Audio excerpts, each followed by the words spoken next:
Halo semuanya, hari ini kita bakal ngobrolin topik yang paling penting buat siapapun yang baru mulai di pasar saham, manajemen resiko. Ini bukan cuma soal gimana caranya ngejar untung gede-gedean, tapi soal gimana caranya kita bisa survive, belajar, dan akhirnya, ya, berkembang di pasar. Yuk, kita mulai. Coba deh, investor pemula manapun, pasti kepikiran ini. Gimana caranya biar duit gue nggak hilang? Wajar banget kan? Rasa takut ini yang bikin kita ragu-ragu tiap mau pencet tombol beli atau jual. Tapi pertanyaannya, apa itu pertanyaan yang benar? Gini, ternyata nih, kalau kita terlalu fokus buat nggak rugi sama sekali, itu malah bisa jadi bumerang. Ada satu tujuan lain yang jauh lebih krusial, sebuah mindset yang bedain banget mana investor yang awet sama yang sebentar-sebentar udah nyerah. Nah, ini dia kuncinya. Tujuannya itu bukan buat ngindarin rugi-rugi kecil. Itu sih biasa, bagian dari permainan. Tapi gimana caranya kita menghindari kerugian yang gede banget, yang bisa ngabisin seluruh isi portofolio kamu dalam sekejap. Anggap aja rugi kecil itu ongkos belajar, tapi kalau rugi besar, wah, itu game over. Oke, jadi yuk kita geser fokusnya. Kunci sukses jangka panjang itu bukan soal ngejar untung setinggi-tingginya, bukan. Tapi gimana caranya kita jagain modal yang udah ada. Kalau kita bisa fokus hindarin bencana, profit itu nanti ngikutin kok. Percaya deh, ini fondasi paling dasar dari semua strategi investasi yang cerdas.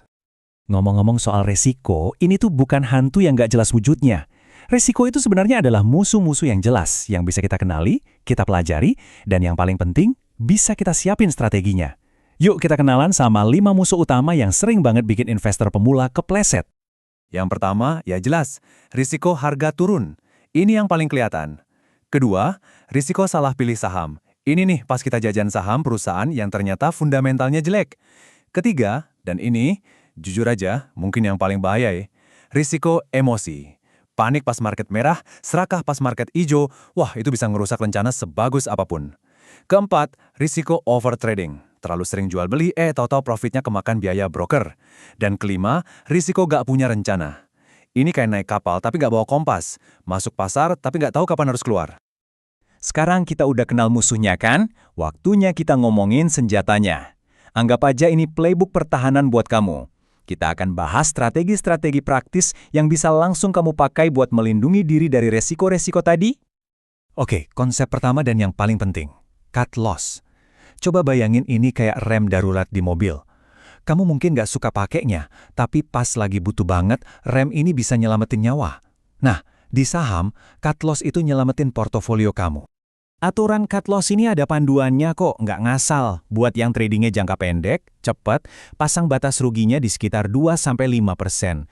Kalau buat swing atau investasi yang lebih santai, batasnya bisa lebih lebar, mungkin 8-10%. Kuncinya cuma satu, disiplin.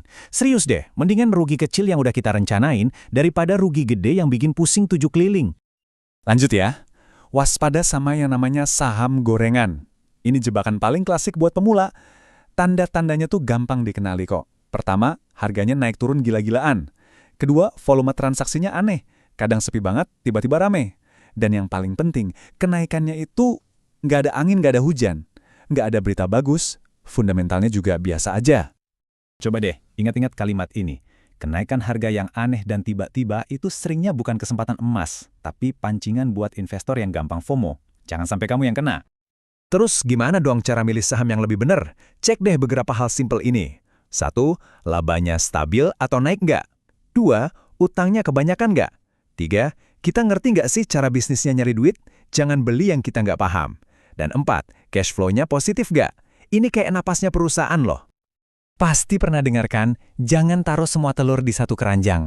Nah, ini namanya diversifikasi. Jangan semua modal kamu dimasukin ke satu saham aja. Coba deh sebar, misalnya satu saham maksimal 15 atau 20% dari total modal.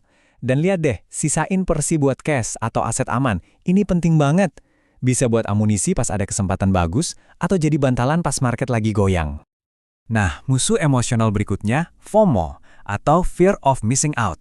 Tanda-tandanya kalau pasar lagi euforia tuh gini. 1. Harganya naik kenceng banget, kayak nggak dikasih napas. 2. Saham itu tiba-tiba ada di mana-mana. Di berita, di sosmed. 3, semua orang di sekitar kamu ngomongin itu. Nah, pas kondisinya kayak gitu, itu justru saatnya kamu harus paling hati-hati. Dan yang terakhir, tapi ini pondasinya, selalu punya rencana. Bikin trading plan itu nggak usah ribet kok. Cukup sebelum kamu klik beli, pastiin kamu udah tahu 4 hal ini. Kapan mau beli? Kapan mau jual ambil untung?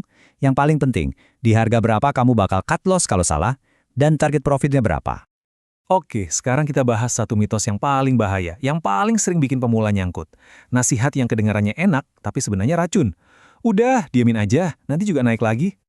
Yuk, kita bedah mitos versus realita. Mitosnya bilang, nggak usah cut loss. Semua saham yang turun pasti bakal balik lagi.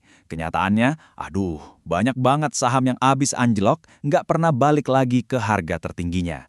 Berharap itu bukan strategi, teman-teman. Coba lihat angka ini. Minus 90%. Beberapa saham itu bisa lo turun segitu banyaknya dan nggak pernah balik lagi. Bayangin modal kamu nyangkut bertahun-tahun di saham yang udah mati cuma gara-gara berharap nanti juga naik. Nah, inilah kenapa disiplin cut loss itu penyelamat. Jadi apa sih rahasia sebenarnya buat menang di pasar saham? Jawabannya mungkin nggak keren ya, tapi ini beneran works. Ini bukan soal jadi yang paling pinter atau paling nekat. Ini dia intinya. Ingat, di saham yang bisa bertahan paling lama itu yang biasanya menang. Menang itu soal staying in the game. Bisa terus ikut main, belajar dari rugi kecil, dan nggak kehabisan modal di tengah jalan. Jadi, biar aku simpulkan ya, tujuan utama kamu itu bukan buat ngejar untung ratusan persen dalam sekejap.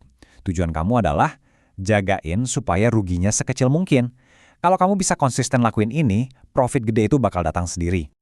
Sebagai penutup, aku mau tanya ke kamu. Sekarang kan kamu udah tahu nih risikonya apa aja dan cara ngelawannya gimana. Coba pikirin, apa aturan nomor 1 yang bakal kamu tulis di trading plan pribadi kamu? Pikirkan baik-baik, karena aturan itulah yang akan menjadi fondasi perjalanan investasimu. Terima kasih sudah menyimak.